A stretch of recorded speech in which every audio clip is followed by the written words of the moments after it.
नमस्कार प्यारे विद्यार्थियों, आप सभी 12th क्लास के विद्यार्थी ध्यान दें कि अपना जो ऑनलाइन प्लेटफॉर्म चल रहा है इसमें व्याकरण का एक बहुत अच्छा पोर्शन है हमारे पास अलंकार। और अलंकार आप ध्यान रखें कि पद्य जो व्याख्या करते हैं उसमें भी आते हैं और वैसे भी आपके बोर्ड में इसका अलग से टॉपिक है।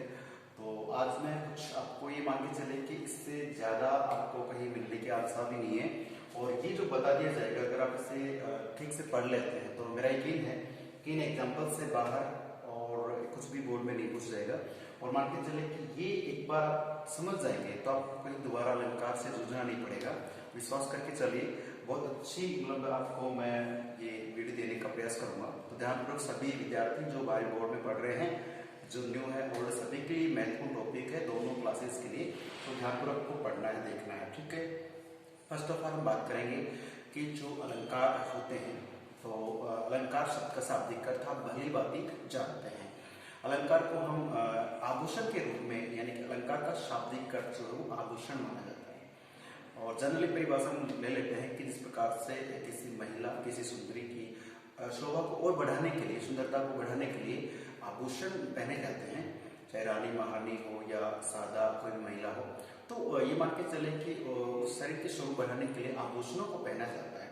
ठीक उसी प्रकार से जो कवि होते हैं, लेखक होते हैं, वो अपने उस भाषा शैली में प्रभाव डालने के लिए, यूं कहे कि काव्य को और ज्यादा प्रभावशाली बनाने के लिए वो अलंकारों का प्रयोग करते हैं। तो ये सब आपको यहाँ पे लिखा हुआ मिलेगा, आप पहले आपको मैं भेज भी दूंगा, ये नोट कर सकते हैं, समझ सकते हैं कि अलंकार का शाब्दिक अर्थ जो है संज्ञा के आधार, अलंकार से तो एक संज्ञा है और ये जो बात करें भाववाचक संज्ञा चला जाता है और इस संज्ञा के आधार पर इसका क्या हो जाता है, आभूषण हो जाता है, ठीक है। और यहाँ पे मैंने आपको बता दें कि अलंकार शब्द जो है वो दो शब्दों से मिलकर बना है, ठीक है। तो दो शब्द कौन कौन से होते हैं, एक यहाँ पे देखिए, आप देख रहे हैं आपको अलम, यहाँ पे अलंकार है ना, अलम और कार। तो अलम का अर्थ होता है शोभा और कार का अर्थ होता है करने वाला। यहाँ पे आपको मिल सकता है, मैंने से कुछ लिखा हुआ है, ये ध्यान रखना है। आपको थोड़ा बता दो इसमें हिंट दे करके, दे रखा है इसमें कि अलम जिसका अर्थ क्या होता है, यानी कि अलम और कार दोनों के योग से बना है और अलम का जो अर्थ है वो क्या होता है, शोभा, ठीक है। और कार का होता है बढ़ाने वाला, करने वाला, ठीक है। तो शोभा करने वाला था, जो शोभा में क्या करे, वृद्धि कर दे, शोभा में वृद्धि कर दे, इसके कहते हैं हम, उसे अलंकार कहते हैं। तो संज्ञा के रूप में इसका अर्थ क्या गया है, आभूषण होते हैं। प्यारे विद्यार्थियों ध्यान दीजिए आप कि आभूषण में पढ़ चुके हैं, ये परिभाषा उसकी लगभग आपको ये परिभाषा पूछी जा सकती है, ठीक है। अलंकार हो गए, कई बार पूछ लेते हैं, अभी इसी बोर्ड में ये पैटर्न है कि ऑब्जेक्टिव टाइप प्रश्न आएंगे, तो ध्यान रखना उसमें प्रश्न आ सकता है कि अलंकार के भेद कितने हैं, प्रकार कितने हैं, खंड कितने हैं। तो आप समझ सकते हैं कि ये वैसे तो दो प्रकार के पढ़ते हैं, लेकिन कई बार क्या होता है कि तीन भागों में बताया जाता है। तो तीन कौन कौन से, ध्यानपूर्वक सुनिए। पहली बात करें शब्दालंकार की, तो समझ सकते हैं कि शब्दालंकार में क्या होगा। अब देखें यहाँ पे बोर्ड पेपर देखिएगा, शब्दालंकार, ठीक है, शब्दालंकार और फिर है अर्थालंकार और अर्थक में है उभयालंकार। आप अच्छे से जानते हैं, बोर्ड विद्यार्थी हैं 12वीं क्लास के, कि ये जो शब्द लास्ट उभया, उभया का मतलब दोनों होता है। कुछ ऐसे पक्षी आपने देखे होंगे जो पानी में तैर भी सकते हैं और फिर वो हवा में उड़ भी सकते हैं, जमीन पे भी चल सकते हैं, तो वो उभयचर में आ जाते हैं, ठीक है। दोनों शब्द की बात करते हैं। तो वही बात यहाँ पर है कि वे अलंकार जो शब्दालंकार भी हो और जो अर्थालंकार भी हो, दोनों में मिक्स होते हैं, वो कहलाएंगे उभयालंकार। तो ऐसे लगभग ज्यादा तो नहीं है, बट दो अलंकार हमारे श्लेष और वक्रोक्ति को मान लिया जाता है।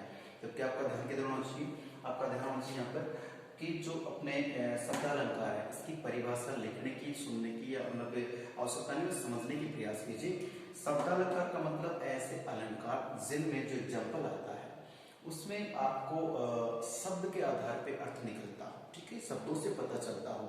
तो जाहिर सी बात है कि आप शब्दालंकार में किसको लेते हैं, अनुप्रास को लेते हैं, उसमें सब देखते हैं किसमें कौन कौन शब्द बार बार आ रहे हैं। फिर दूसरा हमारा होता है यमक, ठीक है। तो यमक अलंकार भी क्या होता है आपका, ये आपका शब्दालंकार है। तो ध्यान रखना, प्रश्न आ जाए कि कौन कौन से प्रकार अलंकार के, तो तीन है, शब्दा, अर्था, उभयालंकार।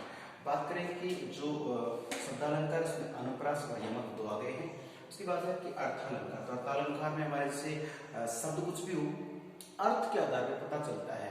तो ध्यान रखना, उपमा अलंकार है, इसमें शब्द कुछ भी हो सकता है, किसी की उपमा बताने के लिए किसी भी प्रभावशाली शब्द का प्रयोग कर सकते हैं। तो यहाँ पे उपालंकार में क्या हो जाएगा आपका, ये उपालंकार किसका बाद है, सब अर्थालंकार का अर्थ लगाना पड़ेगा। सब कुछ उसका अर्थ के आधार पर चलेगा। तो अर्थालंकार में उपमा है और कौन सा है, रूपक अलंकार है। और रूपक के बाद बात करेंगे उत्प्रेक्षा। तो उत्प्रेक्षा में आपको बता चुकी बातें, ठीक है। तो उपमा, रूपक, उत्प्रेक्षा तीनों अलंकार किस में आते हैं, अर्थालंकार में आते हैं। इनमें अर्थ लगाना पड़ता है तब जाके सब में आता है, ठीक है।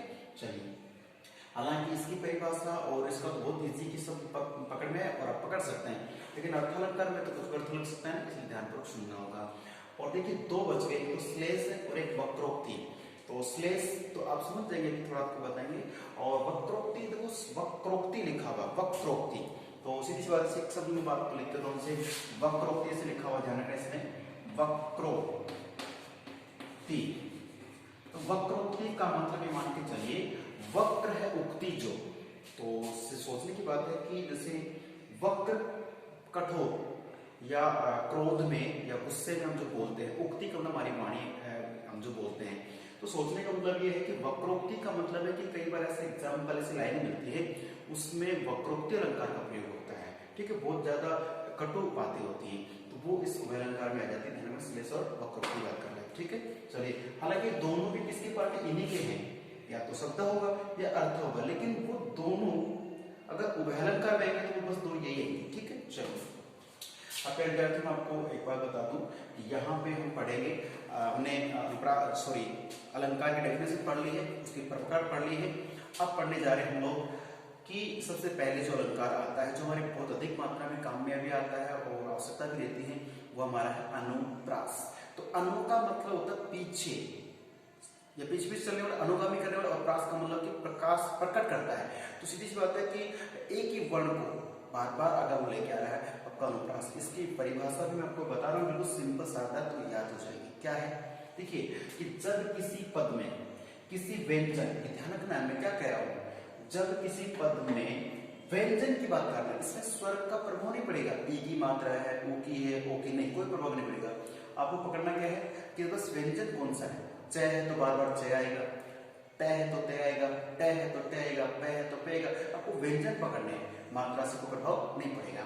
तो जब किसी, आप ध्यान को देख इसलिए रखा है कि जब किसी पद में किसी व्यंजन वर्ण की निश्चित क्रमानुसार, ये ध्यान रखने वाली बात है, क्योंकि अभी आप 12th में, बट आफ्टर दैट 12th के बाद में आप जब आगे बढ़ते हैं तो उसमें आपको क्या मिलेगा कि थोड़ा अटपटे वाले एग्जाम्पल मिलेंगे, साहित्य वाले आएंगे, लिटरेचर वाले, तो उसमें थोड़ा सा कंफ्यूज होंगे, यार ऐसा तो नहीं था।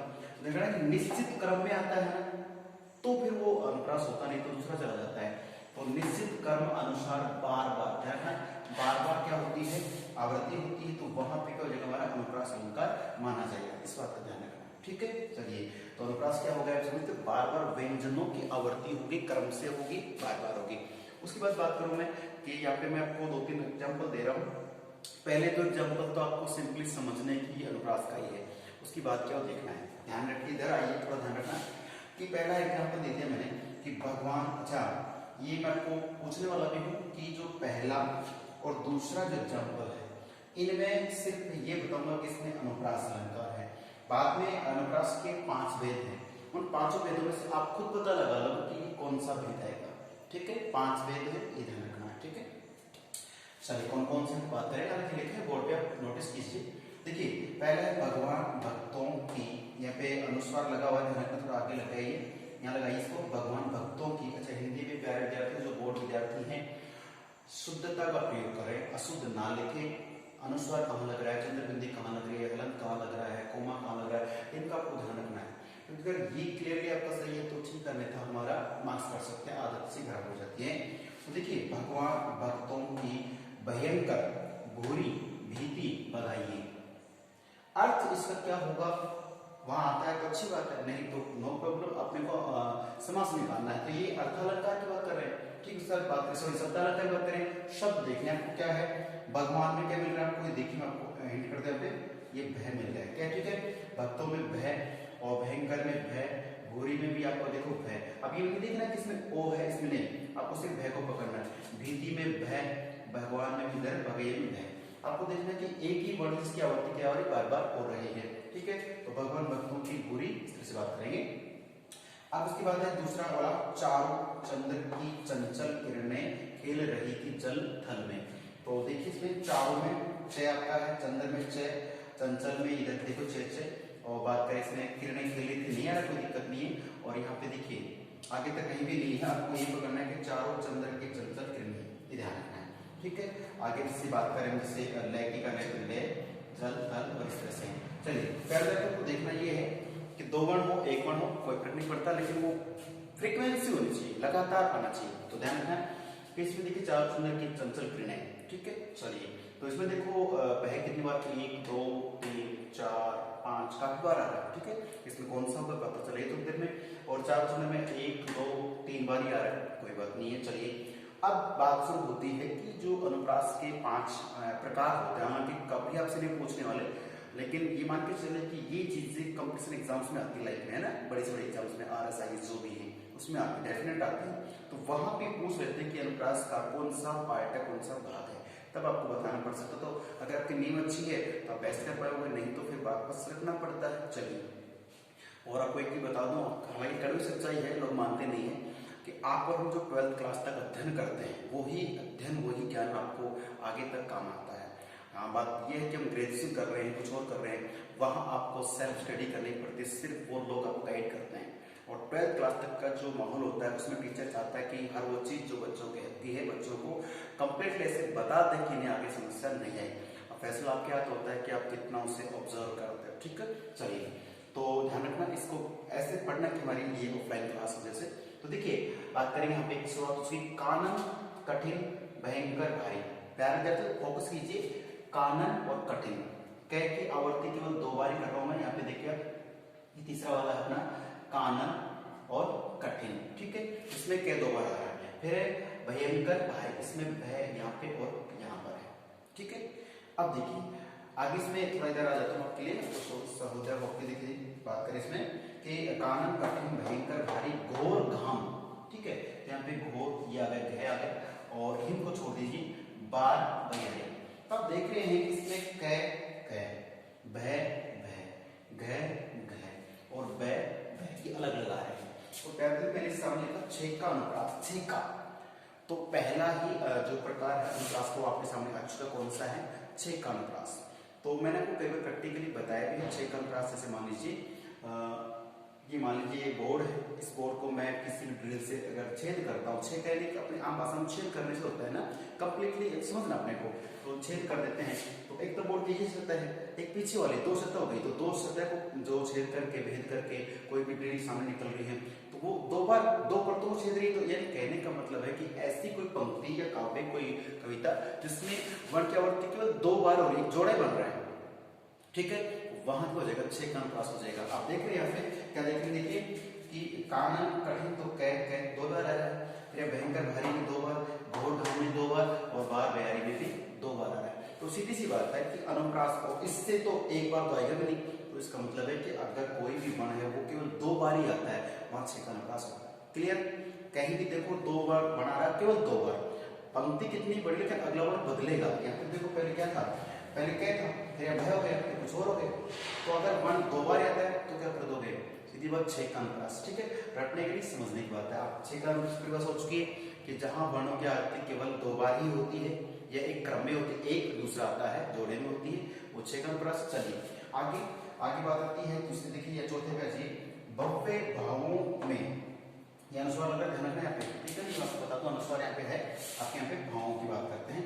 तो भव्य भावों में भयानक भावना भरना नहीं, भव्य भावों में भयानक भावना भरना नहीं। एक बार यहाँ से देखिएगा थोड़ा स्क्रीन यहाँ पे कि भव्य, इसमें भय, भावों में भय, भयानक भावनाओं में, भयानक में भय, और भावना में भय, और भरना में भय। 1 2 3 4 5 आ गए।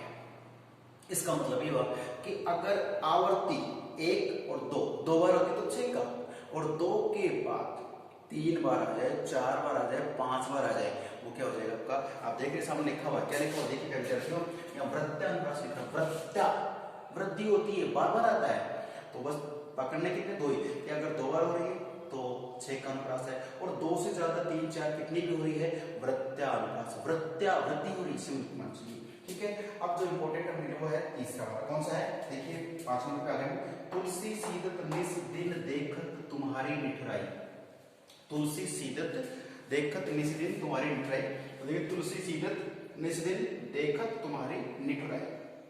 देख रहे हैं यहाँ पे। अब यहाँ देख रही है कि तुलसी में पहला वर्ड तय आ गया है, फिर से आ गया है, सीदत में यहाँ कोई सेम नहीं मिल रहा। ठीक है, इसमें आपको ध्यान रखना है कि कौन सा अनुप्रास रहेगा, ये हमारा रहेगा। इसमें बात करेंगे श्रुत्या। वृत्या में तो बहुत ज्यादा बार कोई भी आ सकता है, एक ही बार बार आ सकता है, 3 4 5 बार, लेकिन श्रुत्या में एक स्पेशल टॉपिक ध्यान रखना है। या आपको फ्लैशबैक में जाके देखना है कि आपने कबार भी पढ़ा हो कभी, कैसे कबूतर या जो भी ऐसे अनार्जुन पढ़ा होगा, उसमें एक उच्चारण स्थान होता है। संस्कृत क्लास में, अपना 10th क्लास में देखा होगा कि एक उच्चारण स्थान है कंठ है। उसमें क्या आता है, एको है, विसर्जन है, कंठ है, ए आ और केवल पूरा और विसर्ग और है आता है, तो कंठ हो गया है। इचु ऐसा नाम तालव्य हो जाता है। उसके बाद बात करें रेटु स्थानम मूर्धन्य हो जाता है। ठीक है, और लृतुल स्थानम दंते, लरी आखिर एक होता है ना, अपना जैसे लरी होती है, इसको अपन ले में लेते ले है, और फिर क्या अपना जैसे तैवर पूरा आ जाता है। ठीक है, और लृतुल स्थानम दंते एक ही अपना ये आता है। ठीक है, तो ली आ जाए, ले आ जाए, तैवर पूरा तय है, तय तय न से, और ये वाला से अगर ये आते हैं तो ये होता हमारा दंते। दंते क्या है, उच्चारण स्थान है। अब आप देख रहे हैं कि यहाँ पे क्या है, तुलसी में तय आ गया, ले आ गया, से आ गया। अब देख लो आपसे। ठीक है, तय भी है, ले भी है, से भी है। और सीदत की बात करें तो सीदत में हम देख रहे हैं से तय से दोनों सूप इसमें आ रहा है, तैसे आ रहा है, और न इसमें आता है, पंचम तय तय धन्य आता है। बात करें कि दिन में दे आ गया, न आ गया, देख इस तरह से आ गया हमारा। ठीक है, अब देखने वाली बात ये है कि ये पूरा आने के बाद आप समझ सकते हैं कि अगर एक ही उच्चारण स्थान के अधिक से अधिक वर्ण आते हैं, वो आपके लिए अपने लिए हो जाता है श्रुत्या अनुप्रास। 6 का में 2 बार आएगा, और वृत्या में 2 से ज्यादा 3 4 बार आ सकता है। श्रुत्या में क्या होगा कि एक ही उच्चारण स्थान के सारे वर्ण होंगे। तो ये दंते क्या है, सारे वर्ण कहां से, दंते उच्चारण स्थान होता है, दांतों से बोला जाता है, की बात करते हैं। उसके बाद है विद्यार्थियों कि पूत कपूत तो क्यों धन संचय, पूत कपूत तो क्यों धन संचय, और पूत शपूत तो क्यों धन संचय। इसमें आपको समझना ये है, ये हमारा लाटा अनुप्रास है। कौन सा है, लाटा अनुप्रास। ठीक है, अब बात करें लाटा अनुप्रास में क्या होता है कि ध्यान रखना कि 2 पंक्तियां होंगी, दोनों पंक्ति में पहले जो पंक्ति है उसका और दूसरी पंक्ति का अर्थ सेम होगा। क्या होगा, अर्थ सेम होगा, लगभग शब्द भी सेम होंगे, बस उसका जब अन्वय करोगे, उसे मैच करोगे तो थोड़ा सा अंतर आएगा, उसे कहते हैं लाटा अनुप्रास होता है। ठीक है, चलिए तो लाटा अनुप्रास में क्या होगा, इसके पहले क्या है कि पूत सपूत कपूत तो क्यों धन संचय, इसमें क्या है, कपूत आ गया। दूसरे में कि पूत सपूत तो क्यों धन संचय, कि अगर आपका बेटा बेटी सपूत हैं तो उनके लिए धन जोड़ने की आवश्यकता नहीं है, और यदि आपके बेटा बेटी कपूत है तो भी उनके लिए धन जोड़ने की आवश्यकता नहीं है, क्योंकि अगर सुपुत्र हैं तो उनको क्या पैसे दोगे, तो खुद ही कमा लेंगे, और अगर कुपुत्र हैं तो कितने कमा के दे दो, व्यक्त कर देंगे। तो सीधी सी बात, इसमें क और से के अंदर, बाकी सारे जो शब्द है वो समान है, और दोनों का अर्थ भी क्या है, एक ही बात कह रहे हैं कि अपने बच्चों को अच्छे संस्कार दो। ठीक है, तो सीधी सी बात है कि यहाँ पे करना क्या है कि अनुभव करते समय उनमें अंतर आता है, बाकी शब्द और अर्थ समान होता है, वो अपना हो जाता है लाटा अनुप्रास। ठीक है, चलिए अब पैरदार्थी अपना हो गया चौथा। बात करें 5वें की, 6 का हो गया, वृत्या हो गया, श्रुत्या हो गया, लाटा हो गया। अब अपने पास बचता है अंत्या अनुप्रास।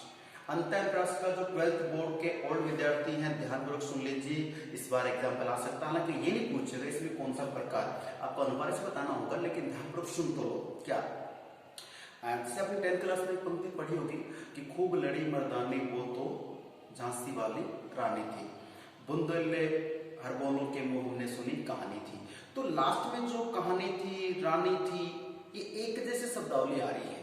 ठीक है, तो लास्ट में उसमें तो अंत्यानुप्रास, अंत में स्वर की ध्वनि निकलेगी। बुंदेले हर बोलों के मुंह हमने सुनी कहानी थी, कहानी थी, लास्ट वर्ड आ गया, ई की स्वर में आ रहा है। खूब लड़ी मर्दानी वो तो झांसी वाली रानी थी, अंत में। तो अंतिम जो दोनों, पहली पंक्ति का लास्ट और दूसरी पंक्ति का लास्ट जो है वो सेम आ रहे हैं, समान आ रहे हैं। यही रीजन है कि ये आपका क्या हो जाएगा, ये आपका अंतरानुप्रास हो जाएगा। तो प्यारे विद्यार्थी, मैं समझता हूँ कि आज का ये जो पोर्शन है अलग डेफिनेशन और इसके प्रकार आपके समझ आ चुके होंगे, और फिर कोई डाउट तो प्लीज पूछिएगा जरूर।